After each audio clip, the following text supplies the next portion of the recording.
굿모닝, 굿나잇, 10분 아침 묵상 잠자리 생각, 성령과 동행하는 삶 11번째, 사도행전 11장, 하나님을 맡고 있습니까? 입니다.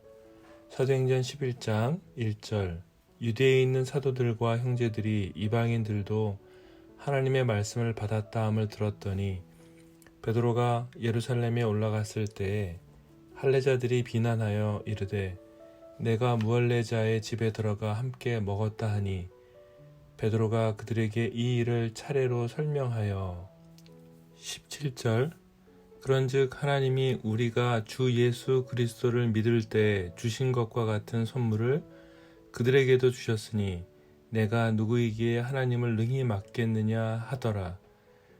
그들이 이 말을 듣고 잠잠하여 하나님께 영광을 돌려 이르되 그러면 하나님께서 이방인에게도 생명 얻는 회개를 주셨도다 하니라. 10장과 이어지는 11장의 내용입니다. 10장에서 아름다운 만남을 나누었는데요. 아름다운 만남을 가지셨습니까? 네, 저는 아름다운 만남을 하나님이 허락하셨습니다. 그 만남을 통해서 마음에 있던 굳어진 덩어리가 자연스럽게 녹아내리는 그런 하루였던 것 같습니다. 오늘 11장은 10장과 이어지는 내용입니다. 이방인이 성령의 임재를 경험하고 하나님의 말씀을 받은 사실에 대해서 나누기보다는 본질을 벗어난 그 유대에 있는 사도들과 형제들의 어처구니 없는 모습으로 11장은 시작합니다. 2절에 베드로가 예루살렘으로 올라가지만 할례자들이 비난을 합니다. 이유는 무할례자의 집에 들어가 함께 먹었다는 그 본질을 벗어난 비난을 듣게 되죠. 성경에 없는 그 랍비들의 전승에 그들의 가치관이 얼마나 큰 영향을 주는지 보게 됩니다. 그러니까 정결함을 지키기 위해서 우상에게 절한 음식을 먹지 말라는 것이 결국 우상을 섬기는 이방인과도 교제하지 않게 되고 또 그들과 함께 자리하는 것까지도 문제가 되는 것이죠. 그래서 이방인의 집에 있는 우상에게 그 절한 음식을 먹을 가능성도 있기 때문에 이들은 아주 충분히 비난을 하고 있었습니다. 베드로 역시 자신이 그 요바에 있으면서 경험했던 환상을 이제 차례대로 그들에게 설명을 합니다. 여러분도 아시는 것처럼 요바는 어떤 도시인지 아시죠? 10장과 11장에 계속해서 언급되고 있는 요바는 아주 상징적인 베드로의 마음의 상태를 나타내고 있기도 합니다.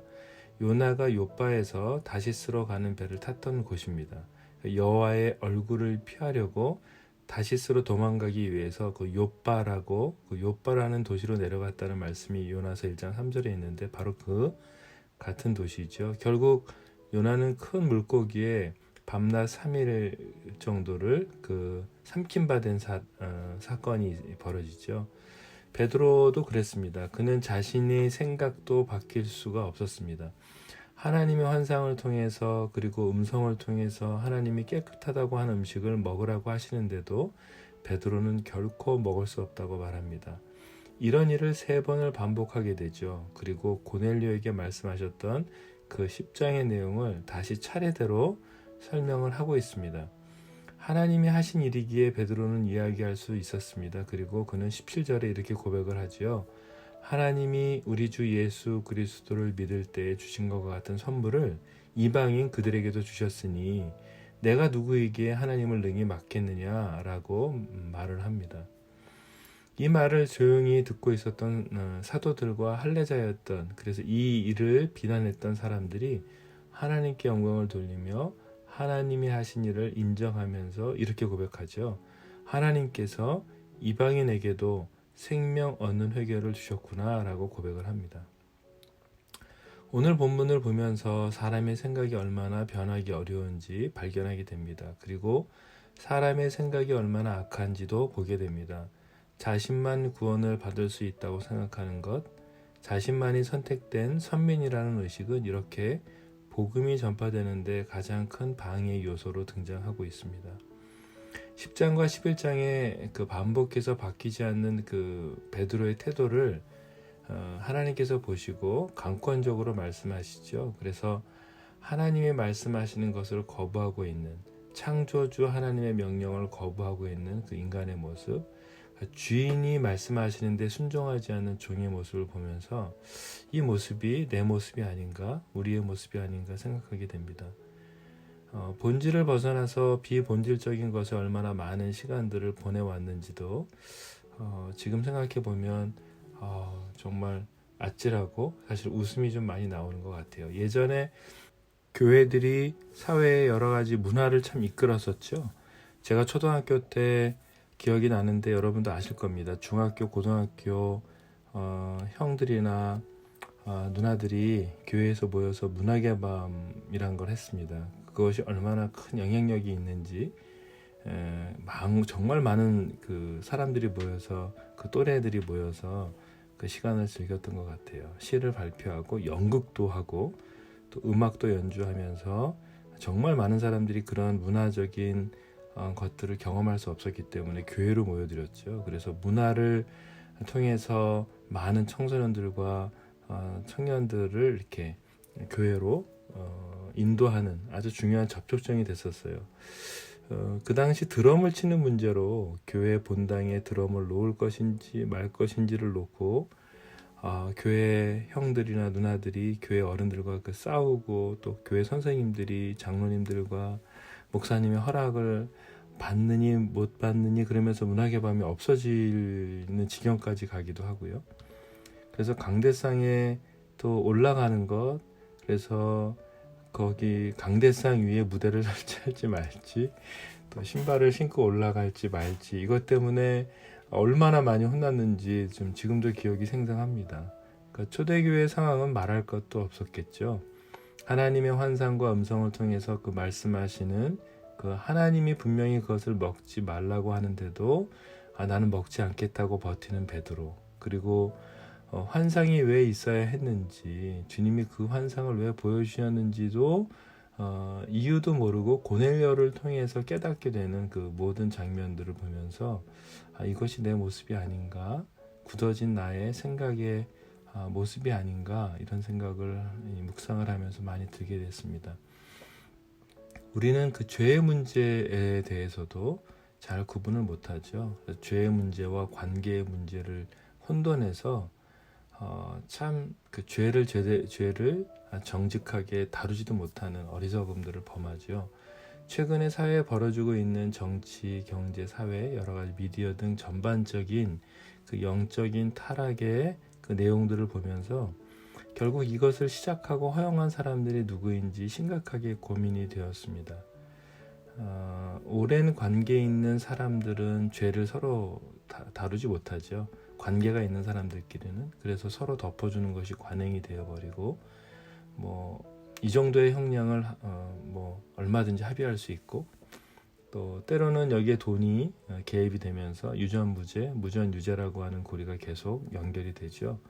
이것이 사회만 그럴까요? 네, 그래서 오랜 관계에서 죄를 죄라고 말하지 못하는 그 관계에 문제가 있는 것처럼 치부해버리면서 본질 자체를 접근도 못하는, 그래서 비본질적인 곳으로 끌고 가서 아무런 것도 해결하지 못하고 모두 함께 타락의 길을 걷는 그런 모습들이 각 영역에서 다 보이고 있는 지금의 시대를 살고 있는 것 같습니다. 시간이 지나면 누구도 책임을 지지 않고 무책임하게 시대를 탓하고 세상을 탓하겠지만, 하나님께서는 그 책임을 누구에게 물으시냐면 그리스도인들에게 물으실 것입니다. 성령과 동행하는 삶이란 본질을 놓치지 않고 문제를 해결하는 것입니다. 성령과 동행하는 삶이란 자신이 동의가 되지 않아도 말씀하시는 분이 하나님이시라면, 보여주시는 분이 하나님이시라면 내가 가진 것을 다 내려놓고 발가벗은 상태가 되더라도 잠잠히 하나님께 머물며 모든 것을 하나님께 영광을 돌리는 이러한 삶, 이것을 오늘 본문을 말해주고 있습니다. 그러니까 본질에 대해서 말하지 못하고 비본질적인 것을 이야기하며 돌리는 사람들이 정말 많습니다. 알량한 자신의 자존심을 지키기 위해서, 좀 더 자신의 이익을 차지하기 위해서, 그것의 많은 부분은 욕심에서 뿌리를 두고 있죠. 곧 탐욕입니다. 결국 우상 숭배로 연결이 됩니다. 정말 하나님의 살아계심을 믿는다면 정말 하나님께서 지혜를 주시는 분임을 믿는다면 우리의 사고를 바꾸시고 마음밭을 바꾸시며 주인이 누구인지 알게 하시는 분이 성령 하나님이신 것을 믿는다면 우리는 지금 이 시대에 어떤 변화를 외치기 전에 먼저 하나님 앞에 머무는, 그래서 말씀 앞에 나를 조명하시도록 성령께 머무는 그리스도인들이 더 많아지지 않는다면 결국 우리는 우리 앞에 벌어져 있는 정치적인, 경제적인, 사회적, 문화적, 심지어 종교적인 모든 영역에 결국은 진영 싸움만 하게 되고 결국 본질을 놓치고 비본질적인 문제로 결국 사단의 전략에 넘어가게 될 것입니다. 저는 최근 하나님께서 고통스럽지만 저를 돌아볼 기회를 주셔서 너무 감사합니다. 그리고 하나님 아버지 마음이 있는 선교, 그리고 어떻게 선교를 하기를 원하시는지, 이 시대에 필요한 선교사를 어떻게 또 멘토해 줘야 되는지 너무 귀한 시간을 하나님 앞에 갖고 있습니다. 오랜 시간 동안 본질을 놓치고 있던 저를 보게 하셨습니다. 본질은 무엇일까요? 하나님께 머무는 기도, 말씀을 계속해서 되새김질하는 그 묵상의 시간, 성령 하나님께 물으며 결정하는 나의 삶의 태도, 이것이 너무 중요한 본질이라고 주님 말씀하십니다. 자기를 부인하고 자기 십자가를 지고 주님을 따르는 이 시대의 그리스도인들이 더 많아져야 되겠죠. 그래서 예수님을 모르는 사람들에게 생명 얻는 회개를 주시는 그 하나님께 반드시 우리가 쓰임 받았으면 참 좋겠습니다. 많은 고민들을 합니다. 어떻게 통일을 준비할 것인가, 코로나 위에 복음을 전할 것인가, 변화하고 빠른 세대 속에서 여러 가지 선교의 플랫폼을 어떻게 만들 것인가, 종말의 교회의 역할은 무엇인가, 다음 세대의 복음화, 시니어 세대의 선교, 선교 현장에서는 비거주 선교, 직업 선교, 또 다양한 타락한 이 시대 속에서 영성 얘기하기 전에요. 오늘 지금 내가 하나님 앞에서 묵상과 기도로 시작하는 이 싸움이 가장 본질적인 것이 아닌가. 하나님이 많은 것을 말씀하시고 보여주셨음에도 불구하고 베드로처럼 내가 아니다라고 계속해서 말하고 있지는 않은지.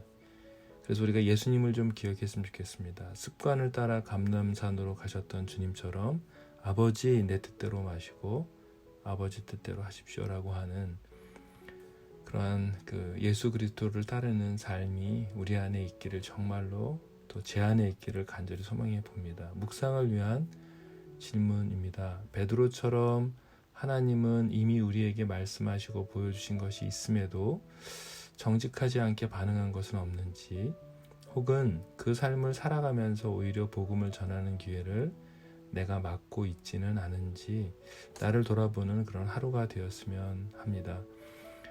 복음의 본질을 놓치고 혹시 비본질적인 것에 너무나 많은 에너지를 지금 쏟아가고 있지는 않은지, 방향성 자체를 혹은 하나님의 마음을 잃어버리고 있는 것은 아닌지 하나님께 머무는 시간을 갖고 꼭 물어보셨으면 좋겠습니다. 나는 혹시 지나치게 치우친 정보만을 들으면서 균형을 잃고 있지는 않은지, 말씀이 나의 신앙의 균형을 유지하도록 내게 필요한 것이 무엇인지 하나님께 묻는 시간을 하루에 10분 이상, 20분 정도라도 좀 가질 수는 없는지, 우리 그러한 묵상을 위한 질문을 드려봤습니다. 기도하겠습니다. 하나님, 3번이나 말씀하셨지만 그 의미조차 모르는 베드로의 패러다임을 깨어지지 않은 플레임을 봅니다. 하나님께서 말씀하시고 보여주심에도 믿지 못하는, 그래서 내 고집대로 하면서 혹시 내가 놓치고 있는 것은 없는지 주님 제게 오늘 보여주십시오. 할례자로 비할례자들을, 구원받은 백성으로 세상 사람들을, 하나님 이 관계 속에서 제가 혹시 하나님 아버지 마음으로 보는 눈을 잃어버리진 않았는지요. 하나님, 하나님께서 세상을 사랑하셔서 아들을 주셔서 누구든지 예수만 믿으면 구원을 주신 것을 혹시 제가 그것을 지금 막고 있지는 않은지요. 성령 하나님, 이 시간은 내 눈을, 내 귀를 열어주셔서 아버지 마음을 잘 분별하도록 은혜를 베풀어 주시기를 간절히 소망합니다. 예수님의 이름으로 기도드렸습니다. 아멘.